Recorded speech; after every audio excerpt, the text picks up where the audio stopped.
વાપરતા ના આવડે શું કરવાનું? ઘેર 4 વ્હીલ લાવીએ પણ ચલાવતા ના આવડે શું કરવાનું? તો પડોશીને હોદવો પડે ડ્રાઈવરને. એમ આપણી જોડે આ સાધન પડ્યા છે, બરાબર, પણ આ સાધન આપણે રોજ જોઈએ છીએ ખરા, પણ આપણને ઉપયોગમાં ખબર પડતી નથી. એટલે આજે આપણને બતાવશે કે આનો ઉપયોગ કઈ રીતે કરવાનો છે, બરાબર છે. જ્યારે આકસ્મિક સમયમાં થયું હોય ત્યારે આપણને પોતાને ખબર પડે કે આગ લાગી હોય તો કઈ રીતે ઓલવવાની છે. જો ધ્યાન રાખજો. આ કડી કાઢી લેવાની, પછી આ પ્લાસ્ટિક નો ટેકો છે કાઢી લેવાની. એક હાથે નળી પકડવાની, બીજા હાથે દબાવવાનું.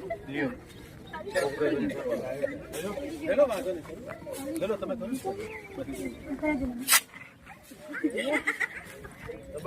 દબાઈ રાખો.